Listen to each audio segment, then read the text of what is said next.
শুধু দর্শক, জাতীয় প্রেস ক্লাবের মধ্যে আমরা কিছু বিশেষ সাক্ষাৎ গ্রহণ করে থাকি এবং আজকে আমরা আইজিএ প্রকল্পের সকল প্রশিক্ষক ও কর্মচারীবৃন্দের পক্ষে আজকের একটি বিশেষ সাক্ষাৎ দিবেন এবং বিশেষ সাক্ষাৎটি আমি খন্দকার মাসুদুজ্জামান আমাদের চ্যানেলগুলির পক্ষ থেকে গ্রহণ করছি। আপনি আপনার নাম পরিচয় দিয়ে বলুন, কী চাচ্ছেন আপনারা, মাননীয় প্রধানমন্ত্রীর কাছে কী দাবি আপনাদের? ধন্যবাদ। আমি নাসরিন সুলতানা, মহিলা বিষয়ক অধিদপ্তরের আইজিএ প্রশিক্ষণ প্রকল্পের একজন ট্রেনার।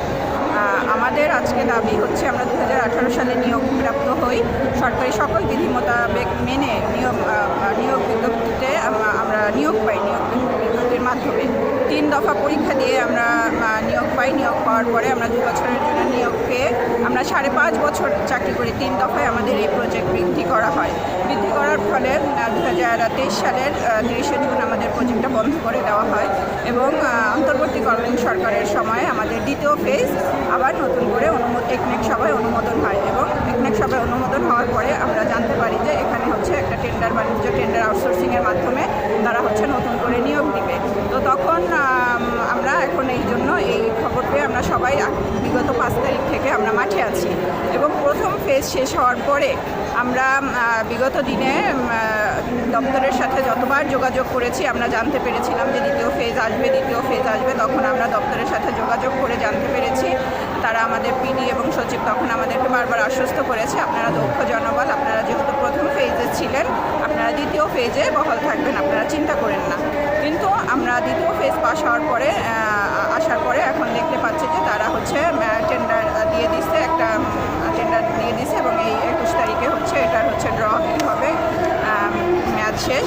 তো টেন্ডারের মাধ্যমে এখন কোম্পানির মাধ্যমে আমাদেরকে হচ্ছে নিয়োগ দেবে এবং আমরা গত 5 তারিখ থেকে দপ্তরের সামনে ছিলাম।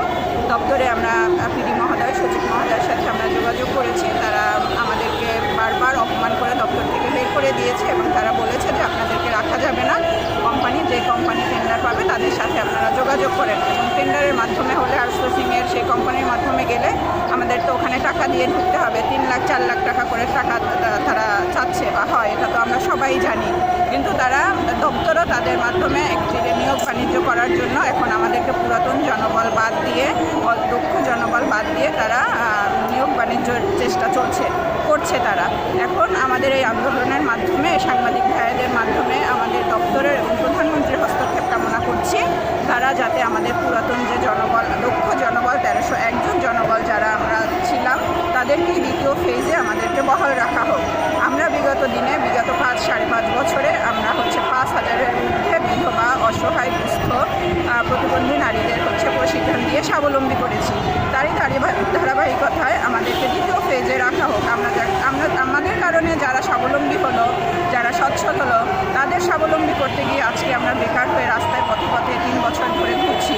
এজন্য আমাদের একটাই দাবি 1301 জন জনবলের, যাতে আমরা দ্বিতীয় ফেজে আমরা আমাদের কর্মস্থলে বহাল থাকতে পারি।